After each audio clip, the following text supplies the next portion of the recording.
Strasbourg, July 1518. It was an ordinary summer morning when Frau Trophäa, a woman of modest means, stepped into the narrow streets of the city. Without warning, she began to sway, her arms twitching, her feet moving in an uncontrollable rhythm. No music played, and no festivity was in sight. Yet she danced.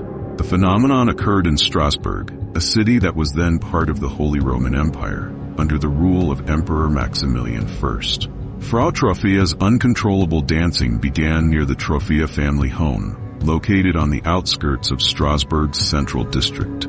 At first, the townsfolk dismissed it as an oddity, perhaps an eccentric display or the effects of summer heat. But as the minutes stretched into hours and the hours into days, it became clear. She couldn't stop. According to municipal records, Frau Trophäa's husband and neighbors pleaded with her to rest, but she appeared deaf to their cries. Her feet bled, her body weakened, yet an invisible force kept her in motion. One chronicler described the afflicted as having lost all control of their limbs, as if led by a force unseen. Witnesses were gripped with a mix of horror and fascination. Was it madness? Possession? Some divine punishment? They could only watch as Frau Trophäa continued her relentless, frenzied dance. The initial dancer, Frau Trophäa, reportedly danced for 6 consecutive days. And then, something even stranger happened. Within a week, dozens more had joined her. According to historical accounts, by the end of July, over 30 people had joined Frau Trophäa, dancing ceaselessly in the streets. Men, women, even children, none able to resist. Their limbs jerked, their bodies convulsed, their faces twisted between expressions of joy and agony. The streets of Strasbourg had become an eerie stage where the dancers performed a grim spectacle of exhaustion and pain. Contemporary reports described the dancers' faces as twisted in agony, suggesting they were unable to control their movements. Physicians and city officials gathered, desperate for an explanation. This was no ordinary hysteria. This was something else. Something darker. But what could cause such an uncontrollable, infectious urge to dance? By mid-July, the streets of Strasbourg had transformed into something out of a fevered nightmare. What began with one woman had now spread like wildfire. Within weeks, the number of afflicted swelled to over 400 people, all caught in the same bizarre and relentless trance. Some reports claimed that the dancers moved in rhythmic patterns, as if following an unheard melody, even when no music played. The city square, alleyways, and even the steps of the cathedral became an impromptu stage for the frenzied spectacle. These were no joyful revelers. A merchant's journal from 1518 noted that some dancers screamed in agony, while others laughed maniacally as they moved. Eyewitness reports mention that some dancers' shoes disintegrated, forcing them to continue barefoot despite open wounds.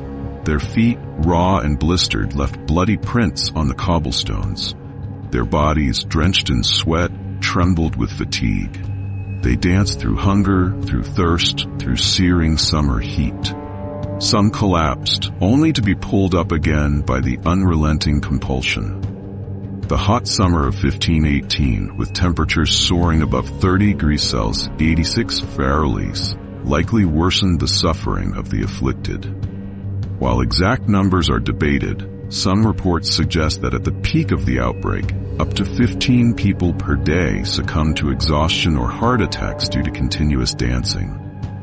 Word spread, reaching the ears of Strasbourg's authorities. The Strasbourg City Council debated the crisis in emergency meetings, fearing it would disrupt daily commerce. The city's physicians were baffled. This wasn't the work of disease, they claimed, nor was it demonic possession. The prevailing medical theory? Overheated blood. One physician wrote in his notes that he prescribed bloodletting and cold baths as potential cures for the afflicted. A physician named Paracelsus later criticized this theory, arguing that the real cause was psychological distress rather than bodily imbalances. A misguided belief held by medieval doctors suggested that the only cure was to let the victims dance it out, drain the excess heat from their bodies through motion. Acting on this advice, the authorities did something unthinkable. They built a stage.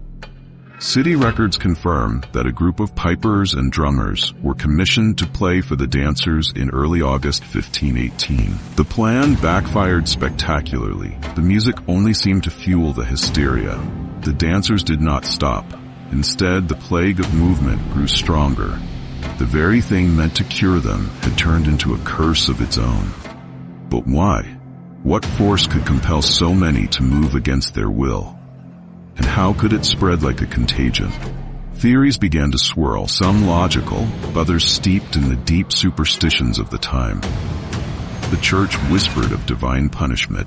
Some muttered that the afflicted had angered Saint Vitus, the patron saint of dancers. And in hushed voices, others feared something far worse, a curse, an evil force, an unknown power gripping the city in its grasp. As the dancers twitched and spun under the unrelenting summer sun, one terrifying truth became evident. No one knew when or if it would ever stop.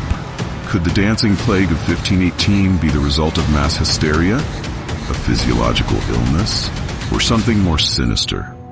One of the more popular scientific explanations is ergot poisoning, a condition caused by consuming rye infected with a toxic fungus called Claviceps purpurea.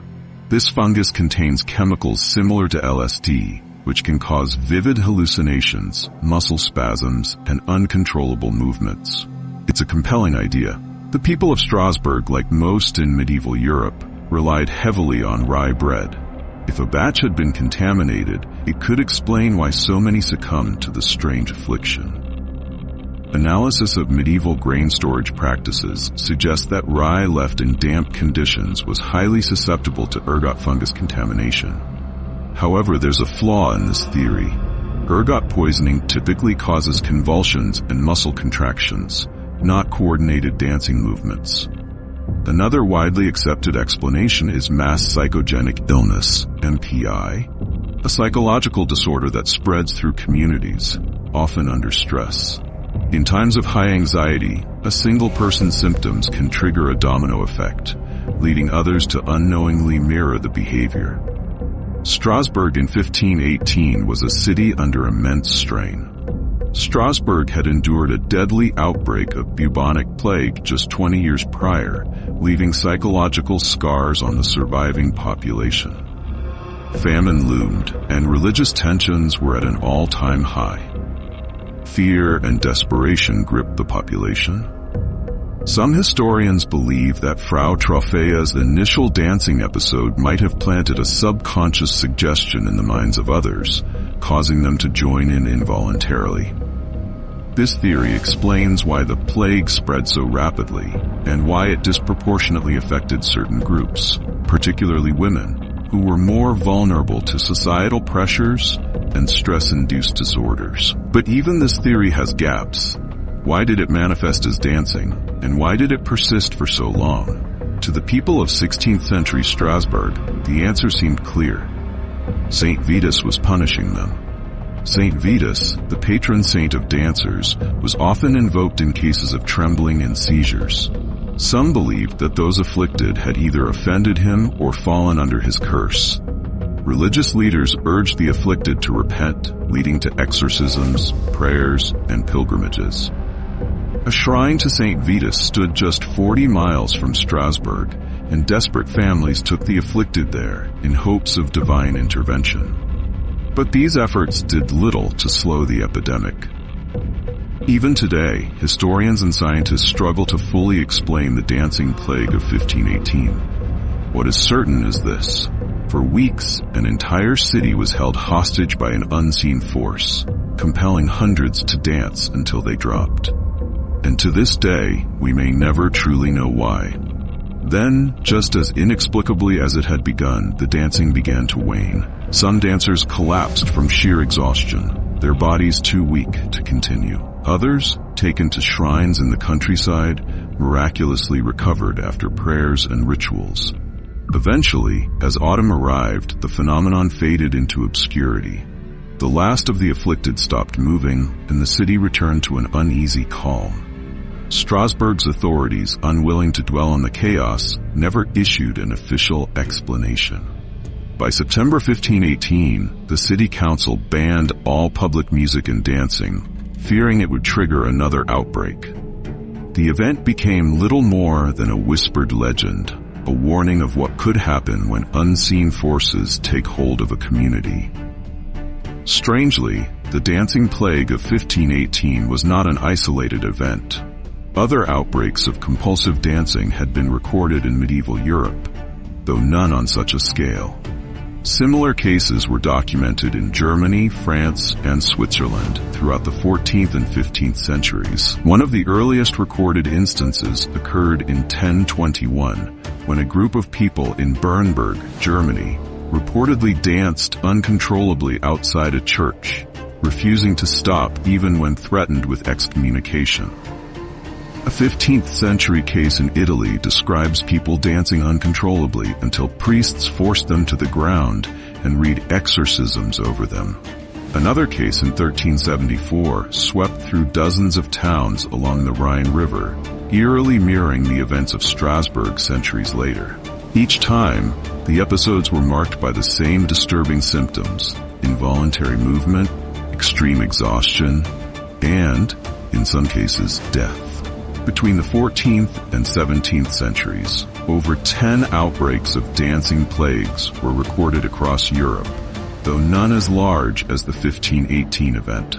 The legend of the dancing plague has endured for centuries, capturing the imagination of historians, scientists, and storytellers alike. It has inspired books, plays, and even modern theories on how mass hysteria can shape history. Today, some researchers compare the phenomenon to modern cases of mass psychogenic illness, where social stress and fear manifest in physical symptoms. Others see echoes of the past in contemporary psychological events, from mysterious laughing epidemics to unexplained outbreaks of fainting and seizures in groups. But despite centuries of speculation, the truth remains elusive. And the most unsettling question of all, could it happen again?